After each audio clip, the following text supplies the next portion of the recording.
staff at the U.S. Department of Agriculture (USDA) have been told to avoid using the term climate change in their work, with the officials instructed to reference weather extremes instead. A series of emails obtained by The Guardian between staff at the Natural Resources Conservation Service (NRCS), a USDA unit that oversees farmers' land conservation, show that the incoming Trump administration has had a stark impact on the language used by some federal employees around climate change. A missive from Bianca Mobius-Clune, Director of Soil Health, lists terms that should be avoided by staff and those that should replace them. Climate change is in the avoid category, to be replaced by weather extremes. Instead of climate change adaptation, staff are asked to use resilience to weather extremes. The primary cause of human-driven climate change is also targeted, with the term reduce greenhouse gases blacklisted in favor of build soil organic matter, increase nutrient use efficiency. Meanwhile, sequester carbon is ruled out and replaced by build soil organic matter. Firefighters battle a wildfire in California. Photographed Noah Bergerac in her email to staff, dated the 16th of February this year. Mobius-Clune said the new language was given to her staff and suggests it be passed on.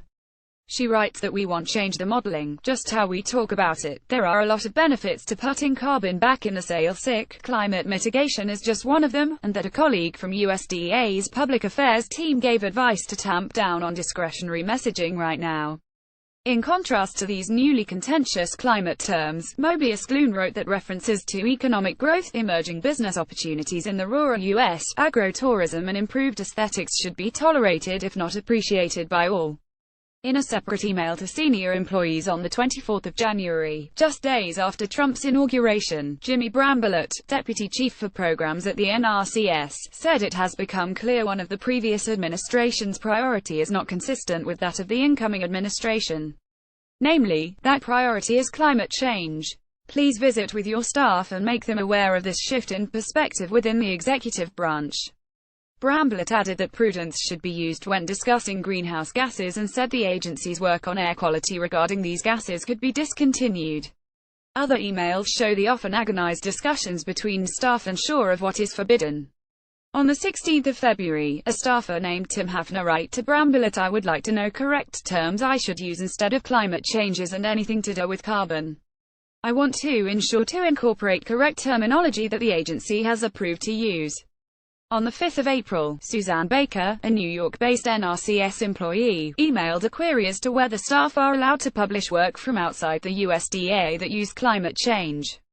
A colleague advises that the issue be determined in a phone call. Some staff weren't enamored with the new regime, with one employee stating on an email on the 5th of July that we would prefer to keep the language as is and stressing the need to maintain the scientific integrity of the work. In a statement, USDA said that on the 23rd of January it had issued interim operating procedures outlining procedures to ensure the new policy team has an opportunity to review policy-related statements, legislation, budgets and regulations prior to issuance. The statement added this guidance, similar to procedures issued by previous administrations, was misinterpreted by some to cover data and scientific publications. This was never the case, and USDA interim procedures will allow complete, objective information for the new policy staff reviewing policy decisions.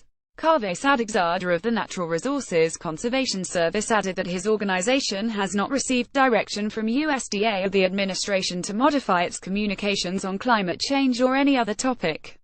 Trump has repeatedly questioned the veracity of climate change research, infamously suggesting that it is part of an elaborate Chinese hoax. The president has started the process of withdrawing the U.S. from the Paris Climate Agreement, has instructed the Environmental Protection Agency (EPA) to scrap or amend various regulations aimed at cutting greenhouse gases, and has moved to open up more public land and waters to fossil fuel activity. The nomenclature of the federal government has also shifted as these new priorities have taken hold. Mentions of the dangers of climate change have been removed from the websites of the White House and the Department of the Interior, while the EPA scrapped its entire online climate section in April pending a review that will be updating language to reflect the approach of new leadership. The series of emails. Some parts were redacted before the emails were released. The Guardian has further redacted phone numbers, and highlighted key passages. These records reveal Trump's active censorship of science in the name of his political agenda, said Meg Townsend, open government attorney at the Center for Biological Diversity. To think that federal agency staff who report about the air, water and soil that sustains the health of our nation must conform their reporting with the Trump administration's anti-science rhetoric is appalling and dangerous for America and the greater global community. The Center for Biological Diversity is currently suing several government agencies, including the EPA and State Department, to force them to release information on the censoring of climate change verbiage. While some of the changes to government websites may have occurred anyway, the emails from within the USDA are the clearest indication yet that staff have been instructed to steer clear of acknowledging climate change or its myriad consequences. U.S. agriculture is a major source of heat-trapping gases, with 15% of the country's emissions deriving from farming practices. A USDA plan to address the far-reaching impacts of climate change is still online. However, Sam Clovis, Trump's nomination to be the USDA's chief scientist, has labeled climate research junk science. Last week it was revealed that Clovis, who is not a scientist, once ran a blog where he called progressives race traders and race traitors and likened Barack Obama to a communist.